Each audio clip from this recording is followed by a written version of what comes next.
اعوذ باللہ من الشیطان الرجیم بسم اللہ الرحمن الرحیم الحمد للہ رب العالمین وصلی اللہ علی سیدنا و نبینا محمد وآلہ الطیبین الطاہرین۔ کتاب بدایت الحکمہ کے اندر وارد ہونے سے پہلے بعض مطالب مقدماتی کے بارے میں گفتگو کی جا رہی تھی، جن میں سے چند مطالب مقدماتی ذکر کیے جا چکے ہیں، اور ابھی فلسفہ اسلامی اور فلسفے کے اسلامی ہونے کا کیا معنی ہے، نسبت دین با فلسفہ کیا ہے، اس کے بارے میں مطالعہ کیا جا رہا تھا۔ گزشتہ جلسات کے اندر اس مطلب کو ذکر کیا گیا کہ دین علم فلسفہ کی روشی لحاظ سے بھی تائید کرتا ہے اور اس کو درست قرار دیتا ہے کہ روشی لحاظ سے علم فلسفہ جس روش یعنی روش عقلی سے استفادہ کر رہا ہے وہ مورد امضاء و مورد تائید دین قرار واقع ہوتی ہے۔ اس کے علاوہ دین محتوائی لحاظ سے بھی علم فلسفے کی نہ صرف تائید کرتا ہے بلکہ علم فلسفے کو مزید افق اور سوچنے و تفکر کے لیے اور ان کے بارے میں تحقیق کرنے کے لیے مزید موضوعات بھی فراہم کرتا ہے۔ اس کے بعد فلسفہ اسلامی کی ہویت اسلامی کی بررسی کرنے کے لیے ایک اور منظر یا ایک اور زاویہ جس سے اس کا مطالعہ کرنا ضروری ہے، وہ ہے تعامل بین دین و علم فلسفہ یا خدمات متقابل دین و علم فلسفہ۔ سب سے پہلا مطلب جو اس باب کے اندر ذکر کرنا ضروری ہے وہ یہ ہے کہ دین اور فلسفے کے اندر کوئی تضاد یا ٹکراؤ موجود نہیں ہے، یعنی فلسفہ اپنی موضوع کے لحاظ سے اور اپنی روش کے لحاظ سے اسلام کے ساتھ کسی قسم کا کوئی ٹکراؤ، کوئی تنافی اور کوئی تناقض نہیں رکھتا ہے۔ اس کے بعد دوسرا مطلب یہاں پہ یہ دیکھنا ہے کہ ایک مرتبہ دو چیزیں ایک دوسرے کے ساتھ کوئی ٹکراؤ، کوئی تنافی اور تضاد نہیں رکھتی، لیکن سوال یہ پیدا ہوتا ہے کہ آیا ان میں آپس میں ایک دوسرے کی نسبت کوئی تعلق ہے، کوئی نسبت ہے، یا اصلاً ان میں آپس میں کوئی نسبت نہیں پائی جاتی، بلکہ یہ دونوں ایک دوسرے سے لا تعلق محض کی طرح، یعنی دو ایسی اشیاء جن کا آپس میں کوئی تعلق نہیں ہوتا، یہ اس طرح کی دو اشیاء ہیں۔ لیکن جب ہم علم فلسفہ اور دین اسلام کی نسبت کا مطالعہ کرتے ہیں، یہاں پر ہم دیکھتے ہیں کہ ان دونوں میں نہ صرف کہ کوئی ٹکراؤ اور تضاد نہیں ہے بلکہ سب سے اعلیٰ سطح کی ہم آہنگی اور اعلیٰ سطح کا تعاضد و تعاون ایک دوسرے کی نسبت پایا جاتا ہے۔ یعنی دین اسلام علم فلسفہ کی متعدد جہات سے مدد اور خدمت کرتا ہے، اور اسی طرح علم فلسفہ دین اسلام کی متعدد جہات سے خدمت اور مدد کرتا ہے۔ اس فضائے تعاضد و تعاون بین فلسفہ و دین کو مطالعہ کرنے کے لیے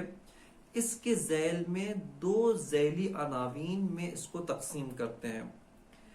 ایک یہ ہے نسبت بین دین و فلسفہ قبل از ورود و دخول در دین، اور دوسرا منظر نسبت بین دین و فلسفہ بعد از ورود و بعد از قبولیت دین و شریعت مقدسہ۔ سب سے پہلا مطلب کہ قبل از ورود بالدین یا بعد از ورود بالدین، یعنی کوئی انسان کہ جو دین کی خدمت میں نہیں آیا اور دین کو نہیں مانتا، دین کو قبول نہیں کرتا ہے، یہاں پر کس طریقے سے دین فلسفے کی یا فلسفہ دین کی مدد کرتا ہے اور ایک دوسرے کے لیے زمینہ ساز اور میدان ہموار کرنے والے ہوتے ہیں۔ اسی طرح دوسرا عنوان یعنی کوئی انسان اب دین کی خدمت میں آ گیا ہے، دین اسلام کو بطور مذہب حقہ قبول کرتا ہے، یہاں پر آیا فلسفہ اسلام کی خدمت کرتا ہے، یعنی اس شخص کی اسلام کی سمجھ میں، اسلام کی فہم میں خدمت کرتا ہے، اور برعکس کیا دین اسلام علم فلسفہ کی خدمت کرتا ہے۔ ان دو عناوین کے ذیل میں اس نسبت کا مطالعہ کیا جاتا ہے۔ سب سے پہلے قبل از ورود بدین، قبل از دخول دین و قبل از قبولیت مذہب اسلام، یہاں پر فلسفہ اور دین اسلام کے درمیان کس طرح کی نسبت پائی جاتی ہے، اس کو مشاہدہ کرتے ہیں۔ ظاہری بات ہے جو انسان مذہب اسلام کو قبول نہیں کرتا اور دین اسلام کو دین حق کے طور پہ نہیں پہچانتا، یہاں پر قطعی طور پہ وہ دین کی حجیت کو بھی نہیں مانتا ہے، کہ البتہ جب ہم حجیت کا لفظ استعمال کرتے ہیں تو حجیت سے مراد صرف فقہی حجیت جس کو منجزیت و معذریت کہا جاتا ہے وہ مراد نہیں،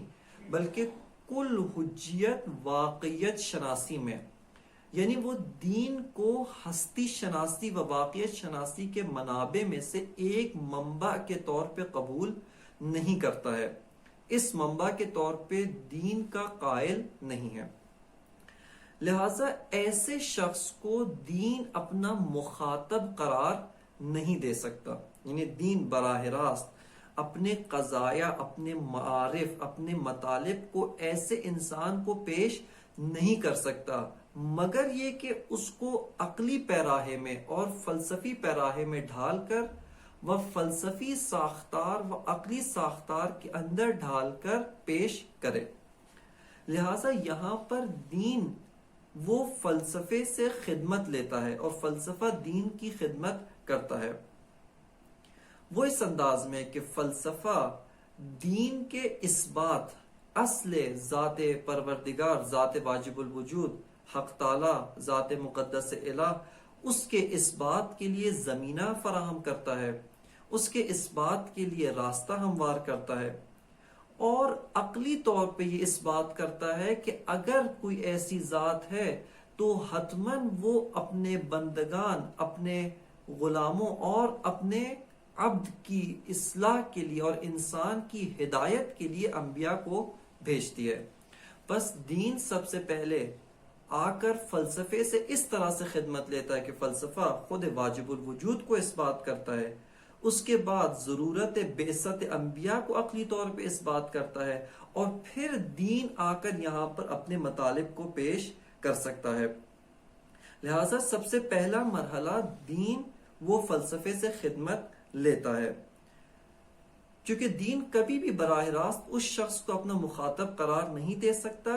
مگر اس شخص کی عقل کے لحاظ سے،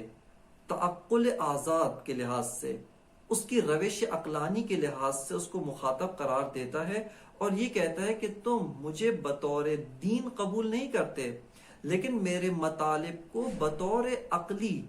اس کو معیارات عقلی پہ پرکھو، اور اگر عقل قبول کرتی ہے تو یہاں پر آ کر میرے مطالب کو قبول کرو۔ بس دین اسلام اس جہت سے فلسفے کا محتاج واقع ہوتا ہے۔ یہاں پہ اس مطلب کے لیے اگر ہم دقت کریں تو علم فلسفہ الحاد کے راستوں کو بند کرتا ہے، الحاد کو رد کرتا ہے عقلی بنیادوں پر، خدا کو اس بات کرتا ہے، ایک علت فاعلی واجب الوجود پروردگار کے ہونے کو اس بات کرتا ہے، اور دین کے آنے کے لیے زمینہ سازی کرتا ہے، زمینہ فراہم کرتا ہے۔ اس مطلب کے اوپر حتیٰ روایات شاہد ہیں، لیکن کس جہت سے؟ اس جہت سے کہ معصومین جب ملحدین سے گفتگو کرتے تھے، ان سے مناظرہ کرتے تھے، تو کبھی بھی آپ یہ نہیں فرماتے تھے چونکہ میں معصوم ہوں، اس خدا کا نمائندہ ہوں، لہٰذا میری بات مانو، کیونکہ وہ تو خدا کو نہیں مانتا، وہ خدا کے وجود کا منکر ہے۔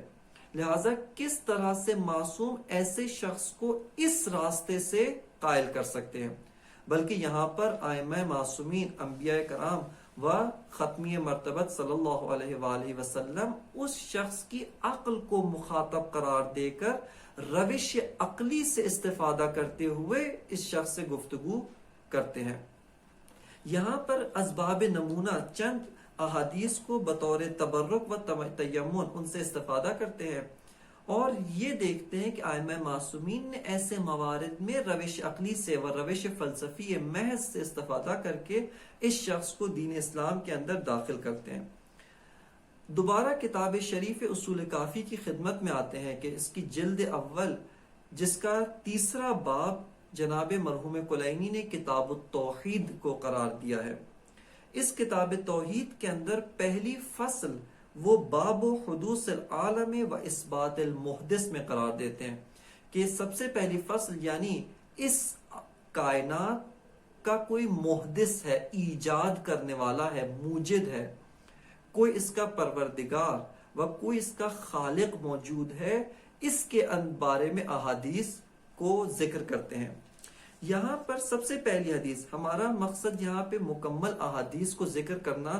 نہیں ہے کیونکہ نہ اتنی فرصت ہے اور نہ ہی ان احادیث کے اندر جو دقیق مطالب ہیں ان کو یہاں پر ذکر کیا جا سکتا ہے، بلکہ یہاں پر صرف ائمہ معصومین علیہم السلام کی روش، جو روش عقلی ہے، اس کو استفادہ یعنی اس کے شاہد کے طور پہ پیش کرنا ہے کہ معصومین نے یہاں پر روش عقلی سے اس بات دین کے اندر استفادہ کیا ہے۔ اس کے اندر لہٰذا ہم احادیث کو مکمل طور پہ نہیں پڑھیں گے، صرف سیاق و سباق اور کس طریقے سے معصومین نے یہاں پر کلام کیا اس کو مختصر طور پہ دیکھیں گے کہ انشاءاللہ صاحبان اشتیاق اپنے اصلی منبع یعنی کتاب اصول کافی کے اندر رجوع کریں گے۔ یہاں پر پہلی حدیث امام جعفر صادق علیہ السلام سے ہے کہ یہاں پر، اور اس حدیث کے راوی جناب ہشام ہیں کہ وہ فرماتے ہیں قال علی، یعنی راوی کہتا ہے کہ ہشام نے حدیث مجھ سے یوں نقل کی، قال علی ہشام بن الحکم کان بمصر زندیق یبلغه عن ابی عبداللہ اشیاء، کہ ایک شہر کے اندر ایک زندیق تھا، یعنی اسلام کو قبول نہیں کرتا تھا، زندیق تھا، کہ اس نے امام صادق علیہ السلام کے بارے میں کچھ چیزیں سنی، امام کے بارے میں کچھ چیزیں اس تک پہنچی، فخرج الی المدینہ لیناظرہ فلم یصادفہ بہا، لہذا وہ امام سے مناظرہ کرنے کے لیے مدینہ کی طرف نکل آیا، لیکن جب مدینہ پہنچا تو اس کو امام نہیں ملے اور یہاں پر اس نے لوگوں سے پوچھ تاچھ شروع کی، وقیل له انہ خارج بمکہ فخرج الی مکہ ونحن مع ابی عبداللہ، کہ جناب ہشام ابن حکم کہتے ہیں کہ اس کو بتایا گیا کہ امام مکہ گئے ہیں، لہٰذا وہ مکہ کی جانب روانہ ہوتا ہے، اور کہتے ہیں کہ ہشام ابن حکم فرماتے ہیں کہ ہم امام کے ساتھ موجود تھے، یعنی براہ راست امام کے ساتھ موجود تھے، فصادفنا ونحن مع ابی عبداللہ فی الطواف وکان اسمہ عبد الملک وکنیتہ ابو عبداللہ، کہ یہاں پر ہم امام کے ساتھ طواف میں تھے، امام حالت طواف میں تھے، اس شخص، اس زندیق کا نام تھا عبد الملک اور اس کی کنیت ابو عبداللہ تھی، یعنی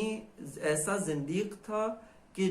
جس کا نام عبد الملک تھا اور اس کی کنیت جو ہے وہ ابو عبداللہ تھی۔ فضرب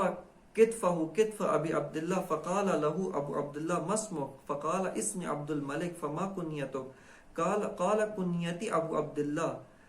فقال له ابو عبداللہ، یعنی یہ زندیق آگے بڑھتا ہے اور امام کے ساتھ اپنے کندھے کو ٹکراتا ہے، یعنی امام کی توجہ حاصل کرنے کے لیے یا کسی اور مقصد کے لیے امام کے کندھے کے ساتھ اپنا کندھا ملاتا ہے۔ یہاں پہ امام پوچھتے ہیں مسمک، تمہارا نام کیا؟ فقال اسم عبد الملک، کہتا ہے کہ میرا نام عبد الملک ہے۔ قال فما کنیتک، امام نے پوچھا آپ کی کنیت کیا ہے؟ قال کنیتی ابو عبداللہ، کہ میری کنیت ابو عبداللہ۔ فقال له ابو عبداللہ، امام نے اس سے کہا فمن ھذا الملک الذی انت عبدہ، کہ تمہارا نام جو عبد الملک ہے یہ کون بادشاہ جس کے تم غلام ہو، جس کے تم عبد ہو؟ ام من مملوک الارض ام من مملوک السماء، آیا وہ ملوک ارض میں سے، زمینی بادشاہوں میں سے یا آسمانی بادشاہوں میں سے؟ واخبرنی عن ابنک عبد الہ السماء ام عبد الہ الارض قل ما شئت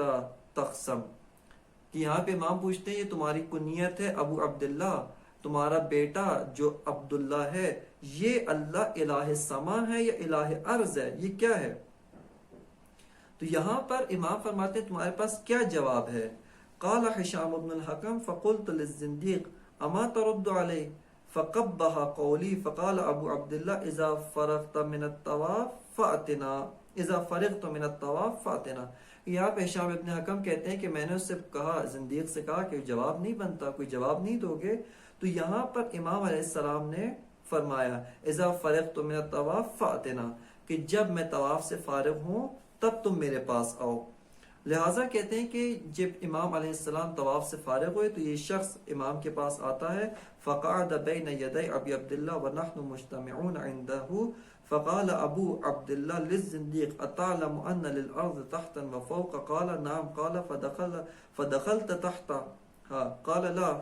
فما يدريك ما تحتها؟ قال لا ادري الا اني اظن ان ليس تحتها شيء۔ فقال ابو عبداللہ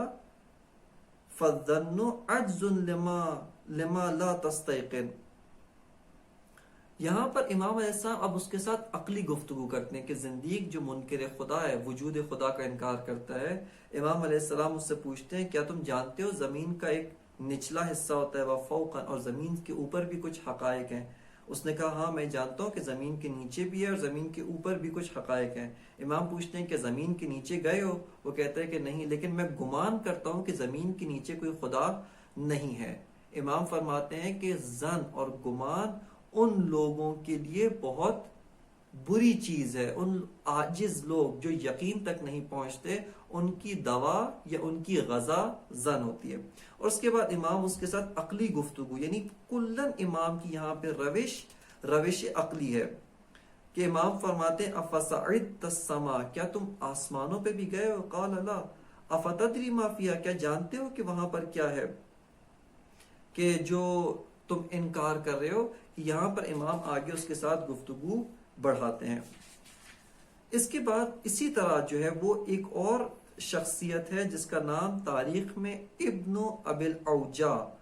یہ بھی زندیق ہوتا ہے، اور اس کی بھی امام علیہ السلام کے ساتھ گفتگو ہے کہ جس کو کتاب التوحید کے باب اول میں مفصل طور پہ مرحوم کلینی نے ذکر کیا ہے۔ اور اس شخص کی امام علیہ السلام کے ساتھ متعدد اور جو ہے وہ مفصل گفتگو ہے کہ جہاں پر امام علیہ السلام نے مکمل طور پہ عقلی روش کے ساتھ اس سے گفتگو کی ہے۔ بس ہم نے مشاہدہ کیا کہ قبل از دخول بدین و قبل از ورود بدین عقل زمینہ ساز ہے، وہ فلسفہ مکاتب الہادی کو رد کرتا ہے اور دین کے لیے، دین کے آنے کے لیے و دین کے قبولیت کے لیے زمینہ فراہم کرتا ہے۔ یہ خدمت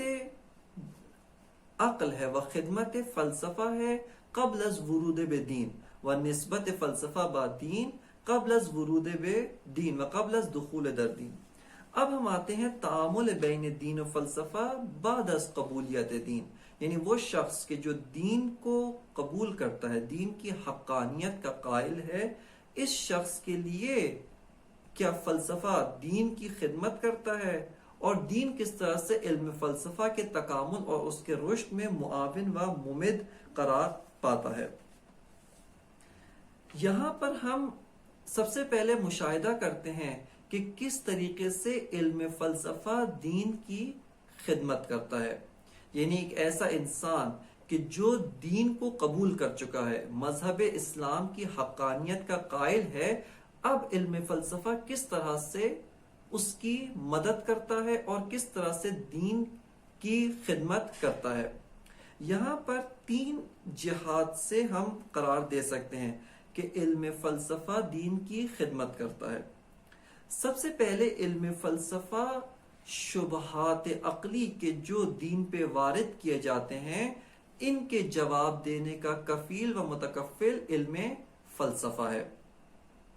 حتیٰ پہلی کی گفتگو میں بھی جو آپ کی خدمت میں عرض کی کہ دفاع دین کا متکفل جو علم ہے، علم کلام، وہ بھی اپنے شبہات عقلی کے جواب دینے میں اور دین کے دفاع کرنے میں علم فلسفہ سے مدد لیتا ہے اور علم فلسفہ سے تعاون کا امیدوار ہوتا ہے۔ لہٰذا علم فلسفہ یہاں پر آتا ہے، آ کر شبہات عقلیہ کا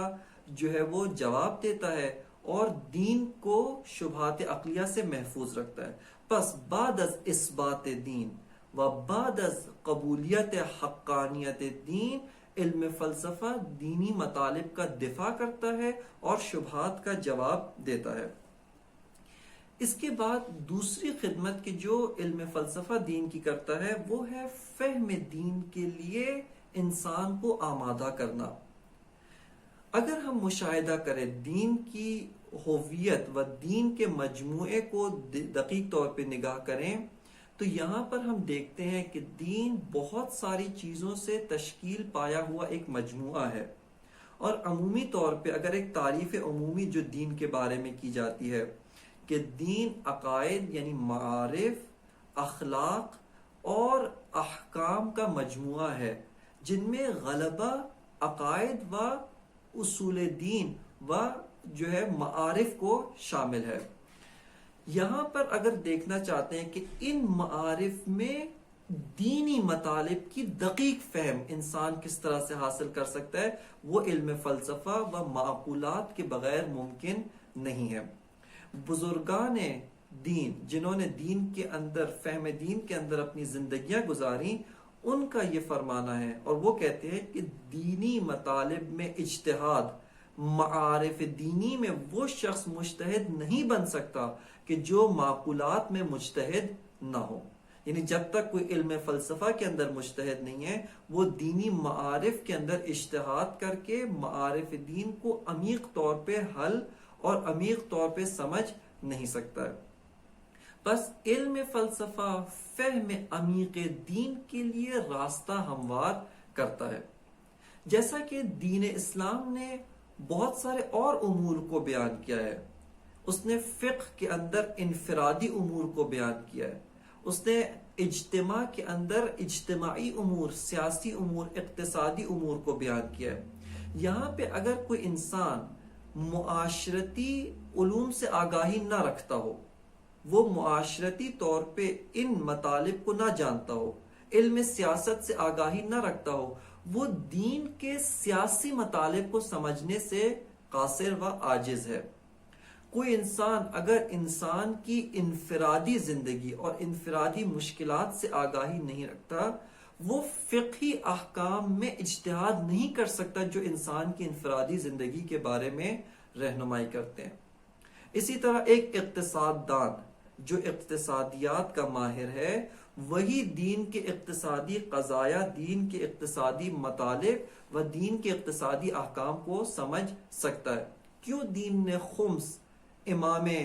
جامعہ و حاکم کے لیے قرار دیا ہے؟ کیونکہ اس نے معاشرہ چلانا ہے، حکومت چلانی ہے. زکوٰۃ کا کیا فلسفہ ہے؟ دیگر مالی امور کا کیا فلسفہ ہے؟ انفاق، صدقات فطر اور اس طرح دینی جو امور ہیں، ان کا فلسفہ وہ انسان بہتر طور پہ سمجھ سکتا ہے کہ جس نے پہلے علم اقتصاد کے اندر مہارت حاصل کی ہے اور متعدد شعبۂ اقتصاد کی جانب متوجہ ہے. بس یہاں پہ ایسا انسان بہتر طور پہ دین کے ان مطالب کو سمجھ سکتا ہے. معارف دینی کو کون بہتر طور پہ سمجھ سکتا ہے؟ آیا وہ انسان جس نے معارف کے بارے میں کوئی غور و فکر نہیں کیا، یا نہ وہ انسان جس نے اپنی عمر معقولات کو سمجھنے اور ان کو درک کرنے میں لگائی ہے؟ وہ انسان یہاں پر بہتر طور پہ مطالب و معارف عقائدی و اصول عقائد دین کو اچھے طریقے سے سمجھ سکتا ہے اور ان کو اچھے طریقے سے حل کر سکتا ہے. بس دین اسلام کی خدمت میں علم فلسفہ کس طرح سے وارد ہوتا ہے؟ فہم عمیق دین کے لیے راستہ ہموار کرتا ہے. یہاں پہ بعض اخباری اور بعض متکلم یا بعض سادہ فہم افراد کی جانب سے یہ شبہ وارد کیا گیا ہے کہ یہاں پر اجتہاد بالرائے، یہاں پر تحمیل اور قیاس، ان کا خطرہ موجود ہے.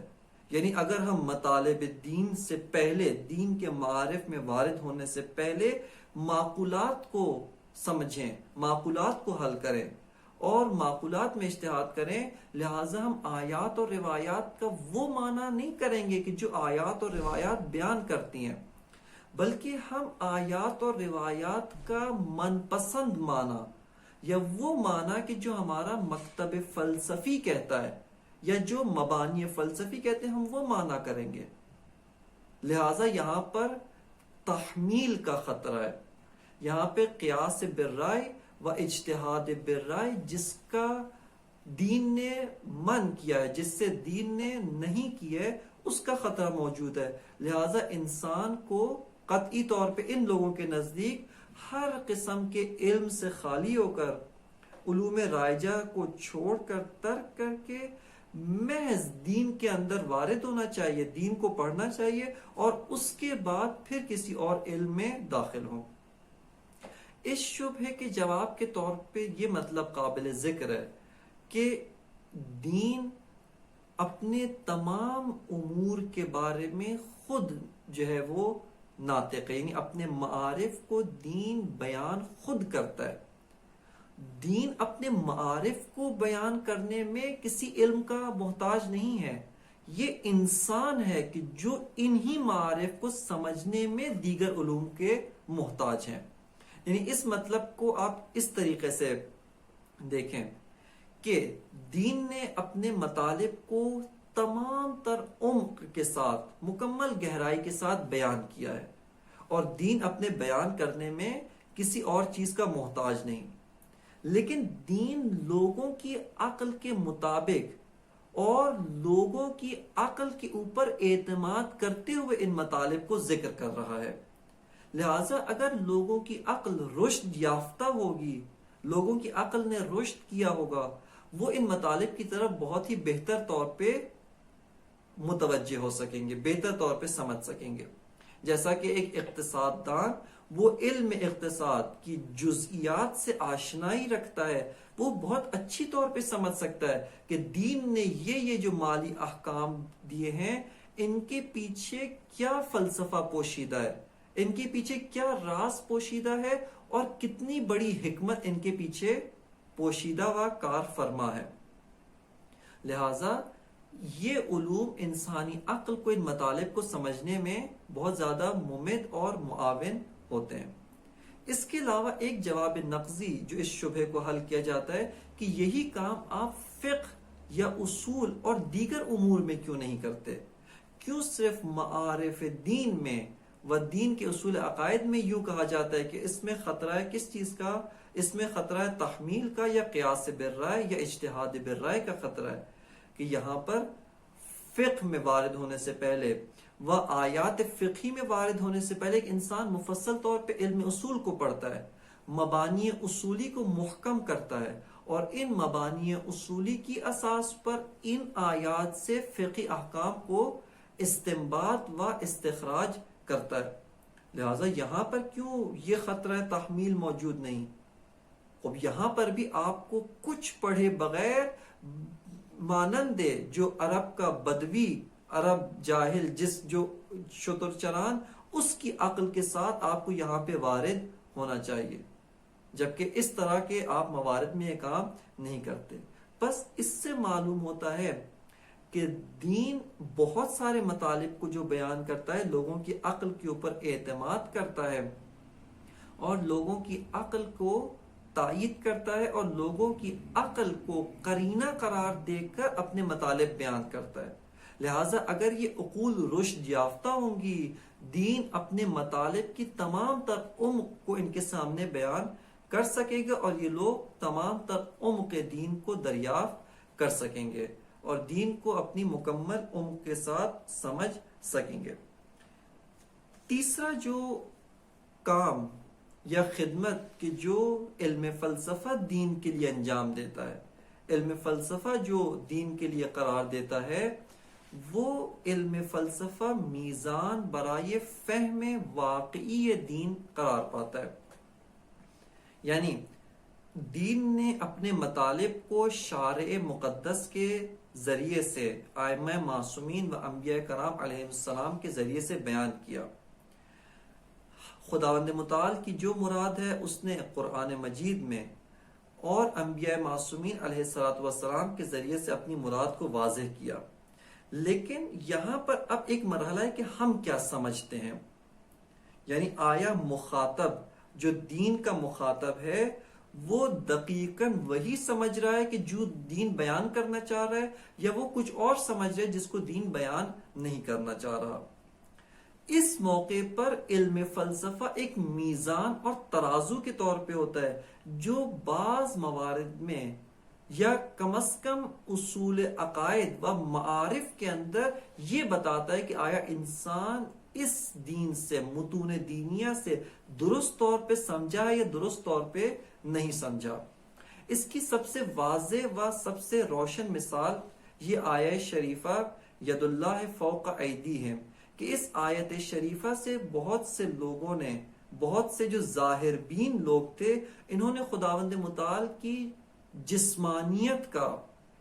ادعا کیا اور کہا کہ نعوذ باللہ ذات مقدس الہ نعوذ باللہ جسم ہے اور جسم رکھتا ہے، وہ بھی انسان کی مانند ہاتھ اور سر اور دیگر اعضاء رکھتا ہے، کہ نعوذ باللہ من ذالک۔ لیکن یہاں پر آ کر علم فلسفہ اپنے عقلی دلائل کی بنیاد پر اس بات کرتا ہے کہ یہ ممکن نہیں کہ آپ نے دین کے ظواہر سے، یعنی ظہور آیت سے جو چیز سمجھی ہے، یہ ناممکن ہے۔ کیوں؟ جو چیز جسم ہوتی ہے محدود ہوتی ہے، جو چیز جسم و جسمانی ہوتی ہے اس میں تغیر اور اس میں زوال ممکن ہوتا ہے، اس کے اجزاء ایک دوسرے سے جدا ہو جائیں، وہ شے جسمانی زائل اور متغیر اور جو ہے فانی ہو جاتی ہے، جبکہ خداوند متعال وہ ذات باقی ہے، خداوند متعال لا یموت ہے، حی لا یموت ہے، اس کو موت نہیں آتی، اس کے بارے میں محدودیت کا گمان نہیں کیا جا سکتا، لامحدود ہے، اس کے اندر کسی قسم کا کوئی نقص اور کوئی کمی نہیں ہے۔ بس دین نے، یعنی متون دینیا سے اس شخص نے جو سمجھا تھا، علم فلسفہ نے آ کے اس کی تصحیح کی کہ آپ کی یہ فہم درست نہیں ہے، اور قواعد محکم فلسفی کی اساس پر دین یہ مطلب ذکر نہیں کر سکتا۔ لہٰذا اس آیہ شریفہ کے اندر دین جو کچھ بیان کر رہا ہے، اس سے آپ خداوند متعال کے جسم اور جسمانیت ہونے کا استفادہ نہیں کر سکتے۔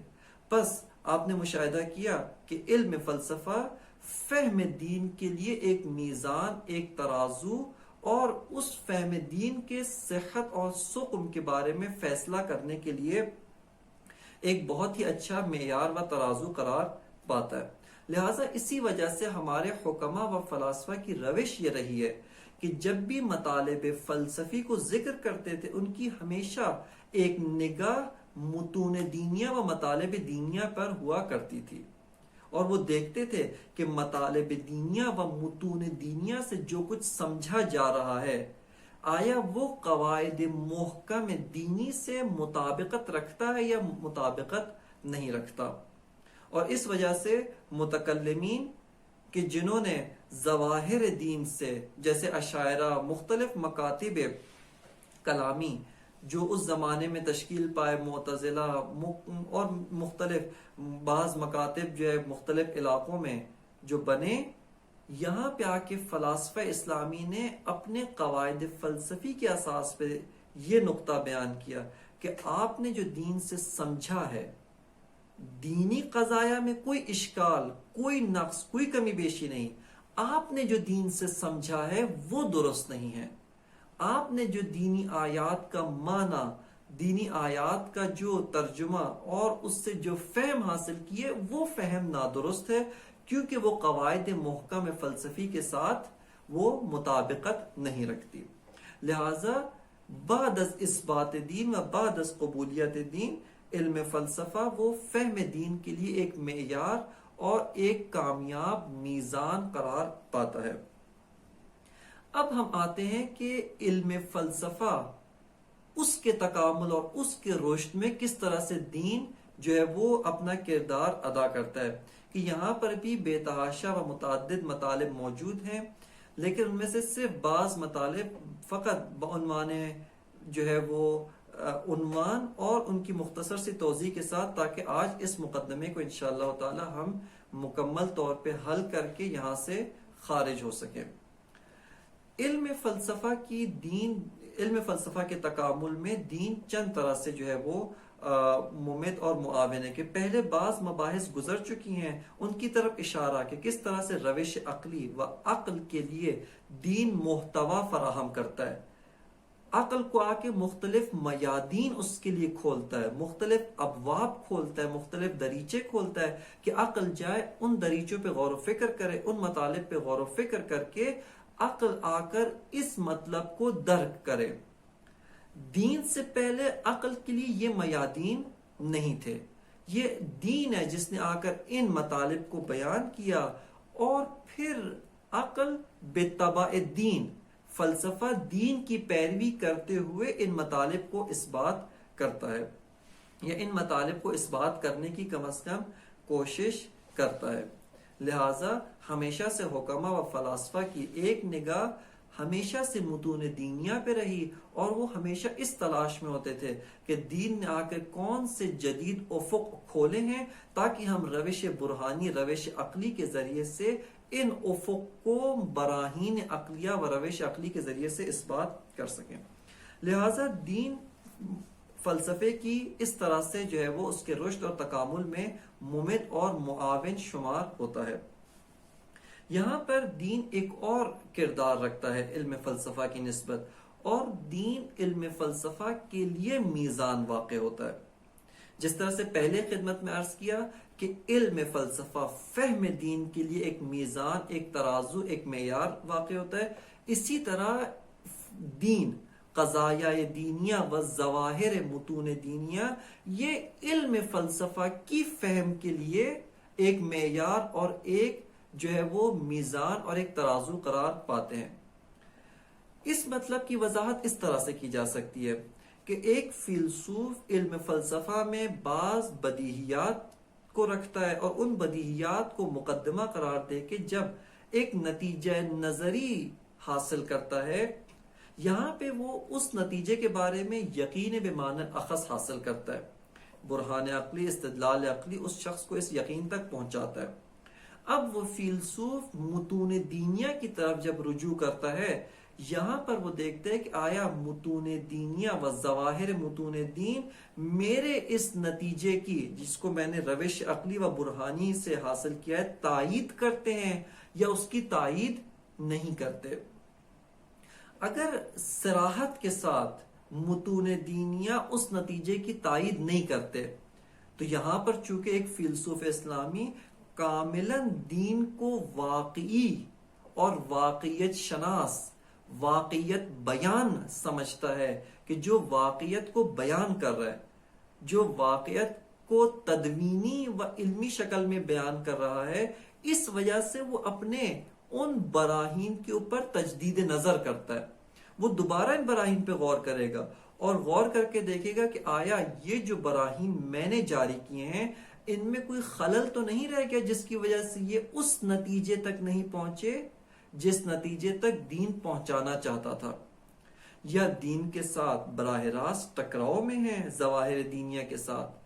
یا اگر ٹکراؤ میں نہیں تو کم از کم کل مدعا جس کو دین اس بات کرنا چاہتا تھا، یہ اس سب کو اس بات نہیں کرتے.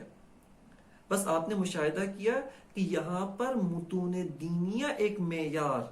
ایک میزان برائے علم فلسفہ قرار پاتے ہیں. جس طرح سے کہ علم منطق کو ہم کہتے ہیں کہ علم منطق میزان برائے تفکر ہے، اسی طرح مطالب فلسفی کے لیے دین ایک میزان قرار پاتا ہے، اور فلاسفہ اپنے مطالب اور محتوا کو جو ہے وہ دین کے ساتھ ہمیشہ ملا کر اس کے ساتھ مطابقت کو دیکھتے ہیں. اب یہاں پہ کوئی یہ سوال نہ کرے کہ ہم نے وہاں پہ کہا ہے کہ فلسفہ فہم دین کے لیے معیار ہے، اور ادھر کہہ رہے کہ دین فلسفے کے لیے معیار ہے، یہ دور لازم آتا ہے. نہیں، یہاں پہ کوئی دور لازم نہیں. فلسفے کے بعض مبانی مکمل محکم و مستحکم ہے، جن میں کسی قسم کا کوئی نقص، کوئی خلل نہیں ہے، جیسے بدیہیات، یا وہ نظریات کہ جو مانند بدیہیات ہیں، جو بغیر کسی واسطے کے ان بدیہیات کی طرف ارجاع پاتے ہیں، ان بدیہیات کی طرف وہ بازگشت رکھتے ہیں، کہ یہ محکمات وہ دین کے لیے معیار ہے. اور اگر ظواہر متون دینیہ، جیسے آپ کی خدمت میں عرض کیا، ید اللہ فوق ایدیہم، آیت کا ظہور ہے کہ اللہ کا ہاتھ، لیکن آیا ہاتھ سے مراد جسم ہے، اسی طرح کا ایک ہاتھ ہے. براہین قطعی عقل آ کر نفی کرتے کہ اس طرح کا ہاتھ نہیں ہو سکتا، کیونکہ یہ موجب نقص ہے، اور ذات واجب الوجود میں نقص لازم آتا ہے، اور خداوند متعال ہر نقص سے منزہ ہے. لہٰذا یہ ظہور گیری دین کی یہ فہم درست نہیں ہے. اور یہاں پر آ کر ایک مفسر آیات اس طرح کی آیات کی تعویل کرتا ہے، درست اور صحیح تعویل کرتا ہے. لیکن جہاں پر فلسفے کے مطالب بدیہیات نہیں ہیں اولاً، اور وہ نظریات بھی نہیں ہیں جو براہ راست بدیہیات کی طرف ارجاع رکھتے ہیں، بلکہ بہت پیچیدہ مقدمات اور بہت پیچیدہ عملیات فکری کے بعد سے یہ نتائج حاصل ہوئے. یہاں پر فیلسوف اگر دیکھتا ہے کہ دینی ظواہر کے ساتھ ٹکراتے ہیں، فوراً دینی متون کی توجیہ اور ان کی تفسیر و تعویل نہیں کرتا، بلکہ یہاں پر سب سے پہلے وہ اپنے براہین کی طرف تجدید نظر کرتا ہے. ممکن ہے میں نے اقامہ برہان کرنے میں اشتباہ کیا ہو، برہان کسی اور مطلب کی طرف رہنمائی کرتی ہے، میں نے کوئی اور نتیجہ حاصل کیا، اور لہٰذا یہاں پر متون دینیہ میزان برائے فہم عقل اور برائے براہین عقلیہ و براہین فلسفیہ قرار پاتے ہیں. بس علم فلسفہ اور دین میں اس قسم کا ایک شدید تعامل، ایک شدید ان کے اندر آپس میں تعاون پایا جاتا ہے. اس لحاظ سے ہم مکمل طور پہ حق رکھتے ہیں، یعنی ان تمام مطالب کو دیکھنے کے بعد ہم مکمل طور پہ حق رکھتے ہیں کہ یہ کہیں کہ علم فلسفہ ایک دینی علم ہے، علم فلسفہ ایک اسلامی علم ہے، اور فلسفہ واقعاً فلسفہ اسلامی یا فلسفہ غیر اسلامی، فلسفہ غیر الہی، اس کے اندر تقسیم ہوتا ہے. اور فلسفہ اسلامی کے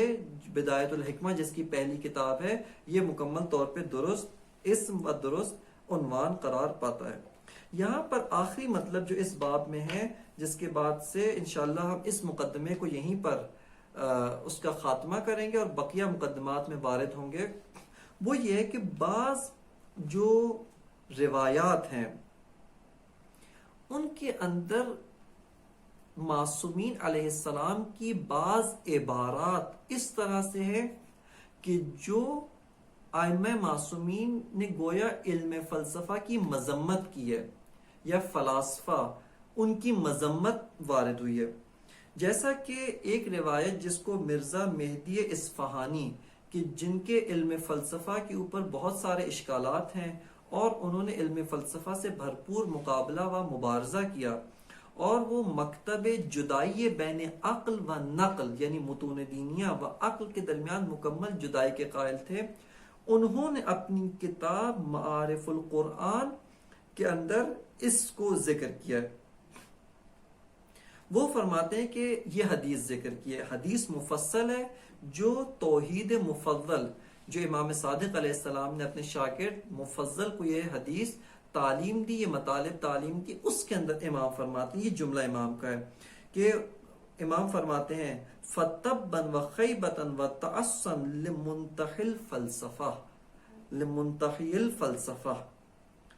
یعنی امام فرماتے ہیں گویا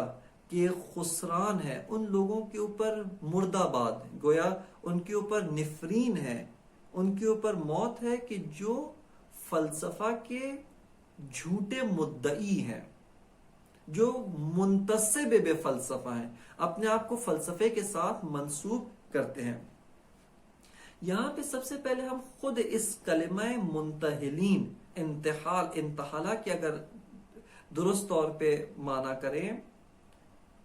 یعنی یہ حدیث ذکر کی گئی. اب آئے اس حدیث کی تھوڑی سی ہم اس کا جائزہ لیتے ہیں اور اس کا مشاہدہ کرتے ہیں اور اس کے مطالب کو دیکھتے ہیں کہ پہلی چیز جو اس حدیث میں ذکر کی گئی ہے وہ ہے منتحلین بالفلسفہ یا منتحلین الفلسفہ، کہ روایت ہے کہ لمنتحل فلسفہ. انتحلہ یا منتحلین کے بارے میں اہل لغت کیا کہتے ہیں کہ انتحل فلان، اس کا کیا معنی ہے؟ یعنی فرماتے ہیں ای ادعاہ لنفسہ وہو لغیرہ، یعنی وہ شخص کسی ایسی شے کا ادعا کرے جس کا وہ اہل نہیں ہے، یعنی ادعاہ لنفسہ وہو لغیرہ، جبکہ وہ خود اس کا اہل نہیں ہے بلکہ اس کے اہل کوئی اور ہے. لیکن یہ انسان اپنے لیے اس شے کا ادعا، اس شے کا دعویٰ، اس شے کا جو ہے وہ اس شے کا وہ کر رہا ہے، ادعا کر رہا ہے. بس یہاں پر اگر ہم مشاہدہ کریں، خود امام فرما رہے ہیں کہ ان لوگوں کے لیے خسران ہے، ان لوگوں کے لیے تبن یعنی ان لوگوں کے ہاتھ ٹوٹ جائیں، ان لوگوں کے لیے زیان ہے کہ جو فلسفے کی طرف خود کو منسوب کرتے ہیں، مدعی یہ فلسفہ ہے لیکن حقیقت میں اہل فلسفہ نہیں ہے۔ یہ پہلا مطلب۔ مطلب دوم، اس کے بارے میں امام اگر اسی حدیث کو مزید آگے دیکھیں، امام کن لوگوں کو منتحلین الفلسفہ کہہ رہے، کن کو منتحل فلسفہ کہہ رہے؟ امام علیہ السلام اسی حدیث کا آگے جو اس کا سیاق و سباق ہے یوں ہے کہ فتبن و خیبتن و تعسن لمنتحل فلسفہ کیف عمیت قلوبهم عن هذه الخلقة العجیبة حتی انکروا تدبیر والعمد فیہ۔ امام فرماتے ہیں کہ ان کے دل کتنے اندھے ہیں کہ یہ کیوں نہیں اس خلقت کو دیکھتے ہیں، اس خلقت کی تدبیر، کہ کس طریقے سے ایک خالق، ایک مدبر اس خلقت کی تدبیر کر رہا ہے، یہ کیوں نہیں دیکھ رہے؟ اس خلقت کے اندر ایک ہاتھ کی جو ارادہ، اختیار، علم کے ساتھ اس کی تدبیر کر رہا ہے، ان کو یہ نظر نہیں آتا۔ ان لوگوں کے بارے میں امام علیہ السلام کی تعبیر کیا ہے؟ منتحل فلسفہ، کہ یہ لوگ فلسفے کے جھوٹے مدعی ہیں، درحالی کے فلسفے کے اہل نہیں ہیں، فلسفے کو اپنی طرف منسوب کرتے ہیں لیکن یہ فلسفے کے اہل نہیں ہیں۔ بس گویا امام علیہ السلام جو ملحدین ہیں، جو زنادقہ ہیں، زندیق ہیں، اور عقلی چیزوں کے ذریعے سے، عقلی شعبدوں کے ذریعے سے، کہ در حقیقت عقلی قواعد نہیں، کہ عقلی قواعد عیناً مطابق با دین، عیناً مطابق با شریعت ہیں، لیکن یہ لوگ عقلی مغالطوں کے ذریعے سے اس طرح کا کام کرتے ہیں کہ جس طرح سے وہ لوگوں کو گمراہ کر سکیں، کہ موجودہ دور میں یہ شعبدے اور یہ عقلی شبہات بے تحاشا موجود ہیں۔ تیسرا نقطہ اسی حدیث کے اندر ہم توجہ کریں، توحید مفضل کے اندر امام یہ جہاں پہ نقطہ بیان کرتے ہیں، اس کے کچھ سطور کے بعد سے، کچھ جملات کے بعد سے امام علیہ السلام وہ جناب ارسطو کا نام ذکر کرتے ہیں اور ارسطو کی مدح کرتے ہیں کہ انہوں نے ملحدین، یہ منتحل فلسفہ سے ارسطو نے مقابلہ کیا اور توحید کو اس بات کیا۔ اس حدیث کو ہم مشاہدہ کرتے ہیں، یہ حصہ کہ امام علیہ السلام شروع میں فرماتے ہیں کہ جو کون لوگ تھے، وَقَدْ كَانَ مِنَ الْقُدَمَاءِ طَائِفَةٌ أَنْكَرُوا الْعَمْدَ وَالتَّدْبِيرَ فِي الْأَشْيَاءِ وَزَعَمُوا أَنَّ كَوْنَهَا بِالْعَرَضِ وَالْإِتِّفَاقِ وَكَانَ مِمَّا احْتَجُّ بِهِ هَذِهِ الْآفَاتُ الَّتِي تَلِدُ غَيْرَ مَجْرِ الْعُرْفِ وَالْعَادَةِ۔ اب کہتے ہیں کہ یہ جو منتحل فلسفہ تھے، یہ لوگ کون تھے؟ یہ وہ گروہ تھا کہ جو اس کائنات کے اندر خداوند متعال کے ارادے کا منکر، اس کائنات کے اندر اشیاء کی تدبیر کا منکر تھا، اور کہتے ہیں ہر شے اتفاقی ہے اور بالاتفاق جاری ہے۔ اور انہوں نے کیا استدلال پیش کیا؟ استدلال یہ تھا کہ یہ جو آفات ہیں، جو ہم چیزیں دیکھتے ہیں، یہ چیزیں اس بات کی گواہی دیتی ہیں کہ شے اتفاقی ہے۔ آج زلزلہ آیا، کل رک گیا، ایک دن بارش ہوتی ہے، کسی دن نہیں ہوتی، یہ امور اتفاقاً چل رہے ہیں۔ اور انہوں نے کیا مثال دی؟ کہتے کل انسان یولد ناقصا او زائدا اصبعا اور یکون المولود مشوہا مبدل الخلق فجعلوا هذا دلیلا على ان کون الاشیاء لیس بعمد وتقدیر بل بالعرض کیف ما اتفق ان یکون۔ کہ انہوں نے یہ جو چیزیں کہ ایک انسان ہے، اس کی 6 انگلیاں ہیں،